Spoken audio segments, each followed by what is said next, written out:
Završena je najveća potraga u povijesti Hrvatske, zasad bez rezultata. Više od 200 ljudi na potezu od Drniša preko Knina do Splita tražilo je nestalu 17-godišnju Antoniju Bilić.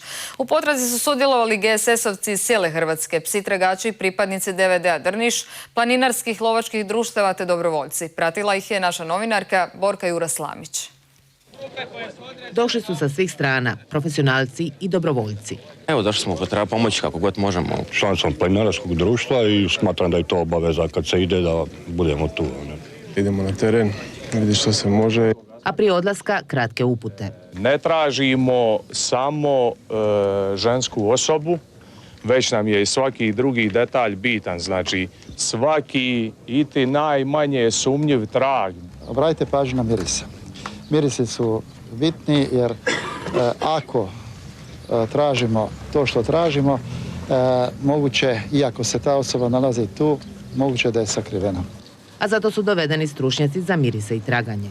Pošto nadamo da jedan pas mijenja do 25 ljudi, znači da je to jedna provjerena uspješna metoda koja daje visoki postotak sigurnosti u traganju.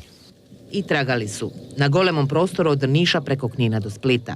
Nakon nekoliko sati prva policijska blokada u Otavicama. Pretražuje se razrušena kuća. Odmah zatim još jedna u Uzdolju u Biskupiji. Policija ne dopušta prilazak. Vatrogasci ispumpavaju bunar. Psi su nešto nanjušili. Obzirom da je uključen i pas od Gorske službe spašavanja, se nalaze kojekakvi predmeti, pa između ostalog i odjevni predmeti. Međutim, mi za sada to ne možemo dovesti u izravnu vezu sa nestalom Antonijom Bilić. Kao ni 350 dosad ispitanih osoba koje sliče objavljenom fotorobotu vozača kamiona u koji je Antonija ušla. Na kraju dana umorni tragači odlaze kući. Ni nakon najveće potrage u povijesti Hrvatske, Antonija nije vraćena u rodne Kričke. U šibenskom studiju pozdravljam Vinka Prizmića, pročelnika Gorske službe spašavanja. Iza vas je naporan dan i najveća potraga, no nažalost neuspješna. Što sad? Pa mi sa potragom nastavljamo i dalje. Mislim, nije istinito da se potraga ne nastavlja. Naravno, nastavit će se smanjenim intenzitetom. Za danas smo odredili preko 30 zona na ovom jednom širokom području od gotovo 40.000 hektara, što je zapravo i nemoguće pretražiti potpuno pouzdano. Koristili smo sve moguće resurse, pse, tragače, helikopter. Našli smo neke tragove, naravno nastavljamo i dalje i na svaku dojavu i na svaki novi trag mi ćemo se uključiti opet punom snagom, a do tada ovako sa manjim ekipama i pretrage po indicijama sa manjim patrolama. Rekli ste i sami da je riječ o misteriju i postavili sami pitanje je li Antonija uopće na prostoru koji ste pretraživali. Što vas je onda usmjerilo na to područje i kako ste odredili ovih novih nekoliko punktova gdje ćete pretraživati? Pa mi smo pretraživali apsolutno, mi smo doista u tome profesionalci. U našim redovima imamo search menadžere, međunarodne licencirane. Pretraživano je područje oko Karlovca, pretraživano je čitavo područje Like između dva tunela, Sveti Rok i Mala Kapela.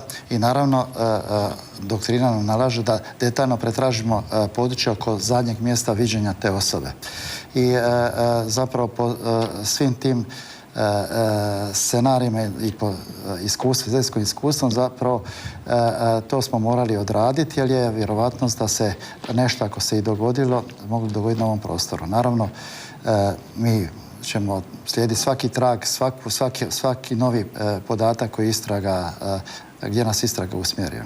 Istraga se nastavlja već sutra ili?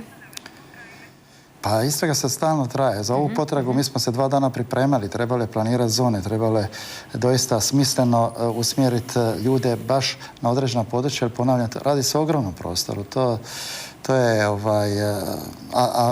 ponavljam, kada neka osoba nestane na javnoj prometnici, ta zona potrage ima točku zadnjeg viđenja, a vanjske granice te zone zapravo ne postoje.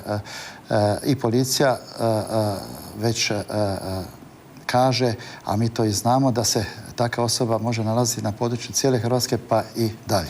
Jer je javna prometnica i zapravo